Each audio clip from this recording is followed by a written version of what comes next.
How's it, guys? Back in my studio. Last one I just did a quick check-in last week with you guys in the cold, and then miraculously it got warm again, um, which was good. Had a good weekend, eventful. I'm a child richer. Uh, my daughter got married on the weekend, um, which put tremendous stress on my staff, seeing that they had to be at the wedding, and I was the one sitting in the front row and walking my daughter down the aisle. So, not that I would have nitpicked on anything, Um, but I think they put more pressure on themselves than they did on me, which is a good thing. I'm not going to moan about that. We'll talk about everything they did wrong later, if they're watching. So yeah, I'm sitting in the studio again. One of the difficult things is we've covered so much on these talk shows. We had some great people on, and the one thing I think that's been in the back of my mind is I don't want to repeat myself. I don't want to repeat myself. Get it? So I'm trying to be original, trying to be relevant, up to date. We can only share from what we have insight into. Trying to talk about something someone else did or anything like that just becomes second-hand value. From our side, obviously being in an industry where we need to be, trying to make plans, doing things in a different way. We've been fortunate that we've had a couple of small TV productions that have come through that we've been working with before lockdown, after lockdown, some Afro Cafe stuff, did some Red Bull stuff, all that, which has been great. A lot of posts, some on location things. I think the guys have done 4 stock takes down in the workshop. Everything should be clean, but we keep it relevant. I think everybody's got to keep their head down. You've got to keep looking at possibilities for different. I wouldn't say income streams is the wrong word. It becomes an income stream when you reevaluate or approach things from a different direction. We're looking at some pay-per-view live streams to some clients, doing some partnerships with other companies because everybody's got something to give. I mean, I don't have to try and do everything by myself. End of the day, do what you do well, focus on your skill, develop your skill. I think I've said that I'll repeat. Develop your skills.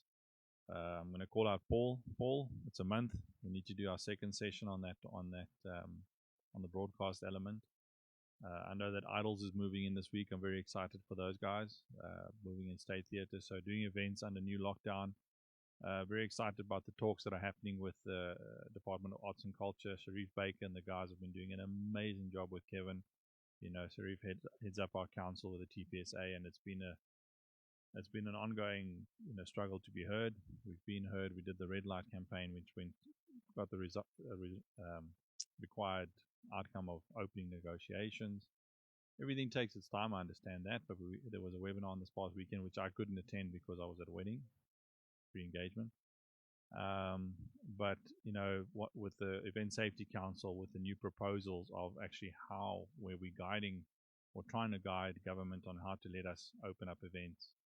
From when you get out your car when you get back in your car, there are regulations that we need to adhere to for everybody's safety. But the sooner we get back to work, the better. So we'll keep our ear on the ground and read that information as it comes through. But yeah, there's a lot we can do. I can see there's a lot of guys doing online content, interviews. I see some great guys interviewing people and some guys sharing thoughts. I saw a very great picture today which just warmed my heart because I'm a step closer to that now.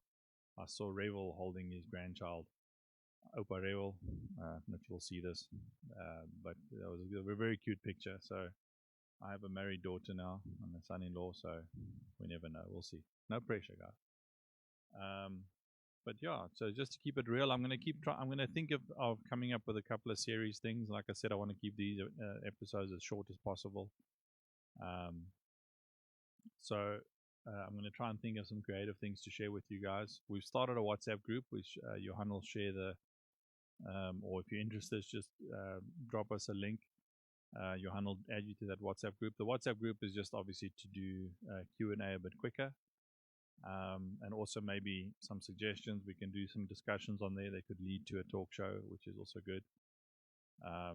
But I mean, I was on campus for last week and doing my favorite sport, torturing third-year students on practicals and we call it rat races, where they got to get through seemingly simple stuff, but with the timer running. And I do that on purpose, just to put pressure. I mean, you'd be amazed how someone knows exactly how to spell a word until you say, okay, go, and you hit a stopwatch, which is what the spelling bee is all about. You put that pressure on someone.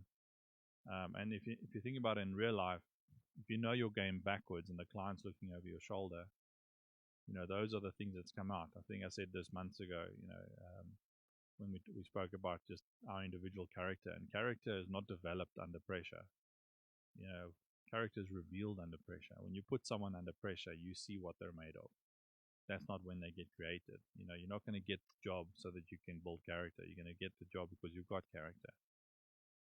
And it's a lifelong development thing there. But and your skill level, your problem solving ability, all of that develops in the same way. All the knowledge all the webinars, all the courses we do. I saw DWR did some online training with the guys down in Cape Town.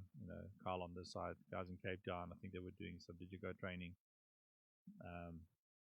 All of these things we do, which are out there, everybody's doing something. These tools we put in our shed, we develop it. Make sure and doing an online webinar just so you can tell people you did it. What we do, doing it and actually walking around, instead of telling people you did a webinar, you tell them about what you learned. That's a completely different mindset. So make sure that there's a take-home value of everything that you do. Sitting watching YouTubes and stuff for hours and hours because it's entertaining, but you've got no take-home value, is useless. If you sit and go through an online workshop or even watching music DVDs, I love watching music DVDs, some of the older stuff, and you see what guys achieved in the 80s and the 90s, way before the production value of LED screens and Sharpies and all these amazing, and line arrays. Way before this, the guys were doing some really phenomenal productions that got caught on camera. So you learn about camera angles, you learn about lighting, you learn about audio setups, you learn about so many things just by observing what they're doing with what they've got. Today we're in a fortunate position where we've got so much more, but we're not delivering the same standard because it's not the gear that does it, it's the people that do it. So train the people, train yourself, focus on what you're doing. Make sure that you bring value. When you get called onto a team to come and assist as a stage tech, add value. To come, whatever your role in any scenario is, you need to bring added value. It's like a saying I got from my dad years ago. It's like we begin a conversation. If what you're going to say next is not going to add to the conversation, shut up.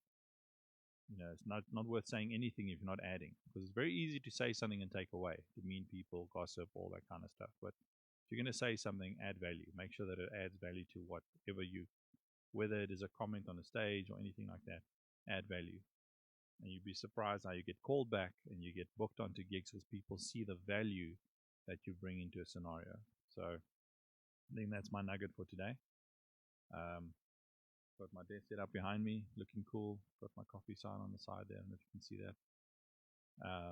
But we've been running some sessions downstairs in the studio via the S6L, which has been great because obviously the preamps sound amazing. We're busy setting up for some overdubs for live recording we did a while back. So yeah, we keep going. Keep your head up. If you are working, great. If you're not, just keep at it. Try and find something. Make sure you use all the connections that you've got. If you need us to help you with something, or you've got a project you don't know exactly how to approach it, give us a ring. We can assist you with that if we can, or point you in the right direction. But otherwise, enjoy. Have a good week. We'll see you next week. I'm going to have Paul on board. If he said yes, let me check my messages. What did Paul say? Paul didn't say any. Paul, congratulations. Oh, thanks, guys. Paul, you didn't say anything. I wonder if he's watching. He's always watching. What is Paul saying? Recent comment. Paul just said good afternoon, so he's watching. I think I'll put him on the spot now.